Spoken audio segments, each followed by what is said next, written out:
What's wrong with the picture? It's hate speech unless they got a swastika on them.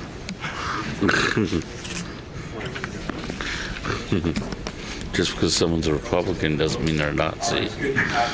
There's John. He's checking us out. Session of the Portland City Council. Look at that bird. Before I ask Carla to read the roll, I want to apologize for my tardiness. Commissioner Saltzman and I were at the ribbon cutting ceremony for the new Beatrice Morrow in Northeast Portland. This is the first affordable housing project that is actually opened under the Northeast Housing Strategy. So there's a great milestone for the city of Portland, but I do apologize for my tardiness. Carla, please call the roll. Daly. Here. Fritz. Here. Fish. Here. Saltzman. Wheeler. Here. That hand camera right there. He's a cop. There's nothing on his camera. That's what he has. Look at it. Put him on. The last camera? See that? There's nothing on it. No more. The city council represents all Portlanders and needs to do the city's business. The presiding officer preserves order and decorum during city council meetings so everyone can feel welcome, comfortable, respected, and safe. To participate in council There's no meetings, markings you on sign that up one in either. advance with the council clerk's office for communications to briefly speak about any subject. You may also sign up for public testimony on resolutions for the first readings of ordinance. Kind of strange. Your testimony should address the matter being considered at the time when testifying. But he's got Please his state your name for KG the Duggar record. Your address is not outfit on. necessary. Yeah. Please disclose if you are a lobbyist. If you are representing an This guy's organization, pulling right at please you. This identify guy. it. Yeah. The presiding officer determines the length of testimony. Individuals generally have 3 minutes to testify unless otherwise stated. When you have 30 seconds left, a yellow light goes on. When your time is done, a red light goes on. If you are in the audience and would like to show your support for something that is said, please feel free to do a thumbs up. If you want to express that you do not support something, please feel free to do a thumbs down. Disruptive conduct such as shouting or interrupting testimony or council deliberations will not be allowed. If there are disruptions, a warning will be given that further disruption may result in the person being ejected for the remainder of the meeting. After being ejected, a person who fails to leave the meeting is subject to arrest for trespass. Thank you for helping your fellow Portlanders feel welcome, comfortable, respected, and safe. Thank you. Please read the first item. Item 1159, amend ordinance for interim use of the multiple unit limited tax exemption program for affordable housing in housing developments not subject to inclusionary housing to be in accord with Multnomah County qualifications. Colleagues, the adoption of mandatory inclusionary housing prompted many developers to enter their unbuilt housing projects into the city's permitting queue in advance of the inclusionary requirements that began in February 2017. I worked with the Housing Bureau to create an incentive program for those projects to still include some level of affordability.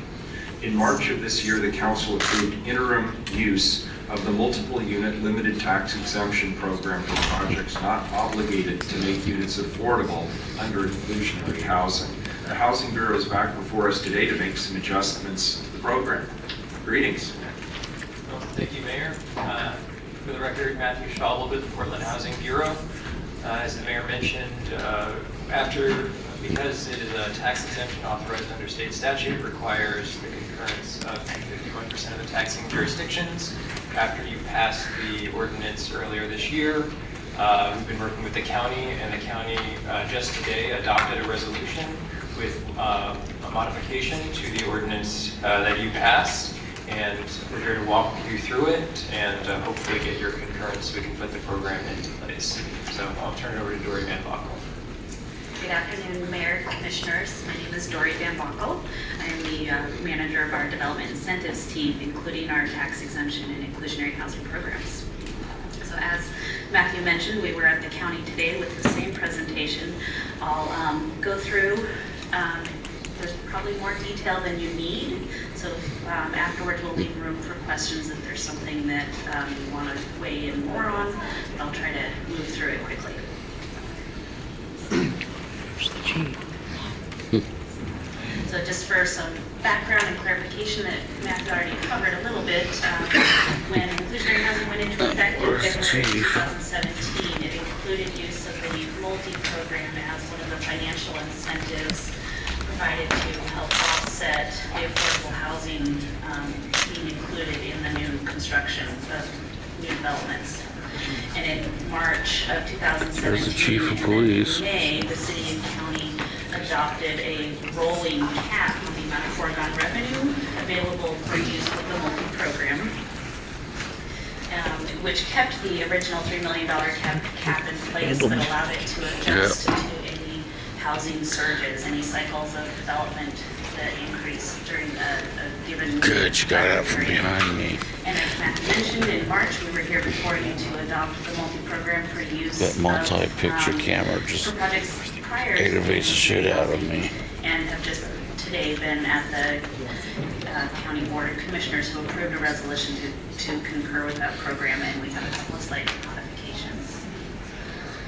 The reason and why we are pursuing this is that as of the onset of inclusionary housing in February of 2017, up to 19,000 permits were in the pre-vested queue, so subject to zoning requirements prior to inclusionary housing. The program adopted originally was for the interim use for these projects outside of inclusionary housing. It was for a 2-year period with a year and a half or so left of that. And it's a 10-year tax exemption for 10 years of affordability citywide, with a $3 million cap on foregone revenue that is part of that rolling 5-year cap already approved by both the city and the county. And then we also have a $500,000 cap on each individual project applying within the program, making it available primarily for smaller projects. There's no additional fiscal impact that hasn't been considered. The changes made after working through things with the county are two. One is to limit the program only to affordable levels at 60% of area median income, rather than having some options up to the 80% option before. And additionally, making some allowances to increase the number of family size units that might be provided in the program by reducing the total affordable units provided if they are 2 or more bedrooms. So as of today, the 19,000 units in that pre-vested queue has decreased significantly, but there are roughly 8,200 or 8,400 units, excuse me, that are still within the pre-vested pipeline. In our investigation of working through that data. Why has there been such a decline? So a number of those have either moved forward with permitting, and so in our 2018 inclusionary housing update, we do have some more specifics as to what has happened to that actual pipeline. Could you remind us, Gary, how long does the entitlement, if they file pre-inclusionary housing, how long does that entitlement last? It depends on how they reached the entitlement. If it was through a permit process, they have a limited 2 years of time, but can get extensions. For the land use actions that also could have vested a project, they have 2 years, and then also could enter permitting at that point and have additional time. So it's not as a set time frame, but yes, at some point some of those would expire. So at this point, after, again, weeding out then further projects that would exceed the $500,000 cap, presumably have either already moved forward into permitting and wouldn't be eligible, or other reasons, we estimate there's a little less than 2,900 units in 42 projects, and so 20% of those units could be affordable. Obviously, we don't anticipate all of them participating, nor would there be room within the cap, but there are definitely projects that could utilize the program, and we have heard from a number of developers who are at least interested in moving forward.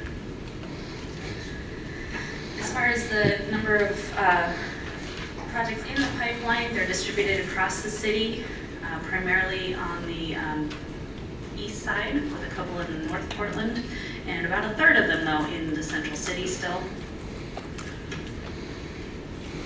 And there's plenty of cap authorization, so within our 5-year rolling cap of first-year foregone revenue, there's still over $11 million available for the multi-program as a whole, both within this interim use as well as through inclusionary housing. To give an idea of what the value of the exemption is for a particular unit, based on our current pipeline of projects receiving multifamily tax exemptions, it averages out to about $10,000 a year in foregone revenue, or about $833 a month. About a third of that is the portion that the city would forego in taxes. And in comparing that to the benefit to the tenants in these cases compared to average rents within the central city, average rents have been about $2,000, whereas 60% of area median income rents would be about $800 or $900 under the program, amounting into roughly an $1,100 subsidy. There's still need, obviously. The Housing Bureau and the county both see a need for units across the affordability spectrum. At least 47 to 49,000 units are known to be lacking as far as the housing stock for households below 60% of area median income. And this is one tool that we have to help make some affordability available. Happy to answer any questions. Colleagues, any further questions about this? Very good, thank you. Excellent report. Public testimony? Yes, we have 2 people signed up, Gwen Baldwin and Charles Bridgecrane Johnson. Good afternoon.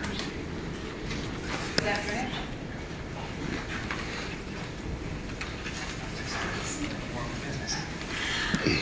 Mayor Wheeler and members of City Council, Gwen Baldwin. I'm the Executive Director of Oregon Smart Growth, and I'm here today in support of this revised ordinance modifying the multi-program. I want to extend my appreciation to the mayor and his office for engaging with us 20 months ago to find ways to incentivize the pre-inclusionary housing projects to include affordability in what would otherwise be 100% market rate unit production, and to the City Council for acting on this in March and again today. I also want to acknowledge the collaboration with the Housing Bureau and Deputy Director Shuttle in working with our partners across the river at the Board of Commissioners to arrive at a program that may incentivize additional family-sized apartments in Portland for those making 60% area median income or less. As was noted earlier, the majority of vested projects and the units associated with have already moved to permitting and are no longer eligible, nor are the vast majority of remaining units that are in the queue with $500,000 in property taxes or that have fewer than 20 units. It has taken a while to get resolution on this program, and my hope is that together we can move perhaps more swiftly with future efforts. Very, very pleased with the work that has been done on updating the legal templates within the Housing Bureau related to the inclusionary housing program, as well as visiting with you last month related to the 5-to-1 FAR built or base offset package. Those are things that really moved quickly when the need was identified. We do believe that this program revision is important for the opportunities that exist within the remaining viable projects in the pipeline, and I look forward to our ongoing work together to provide the housing needed at all levels of affordability. Thank you. Thank you. Good afternoon. Good afternoon. It feels weird to say that. Charles Bridgecrane Johnson for the record. And as you know, this was at the county before earlier today, item R4. But I think we want to look at also this in a bigger context. Tuesday night was terrific. We have here in the chamber City Councilor-elect Joanne Hardesty, who's going to be working hard on housing policy, which includes the fact that the city, in addition to over $250 million passed with the city's own bond, is looking to get around another $250 million from the Metro bond. And Metro 102 passed, so we'll be looking for partners. When we're partnering, we don't want to be partnering with developers who thought, oh my God, IZ, I'm not going to cooperate.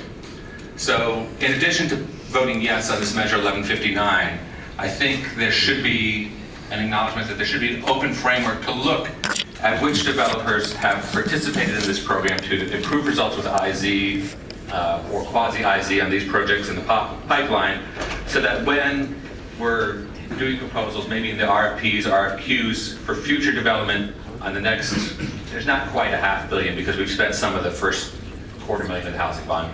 But the people that participate in those projects should be the ones that were most enthusiastic in making sure that we don't have 100% luxury buildings, that we don't have developers who are resistant to having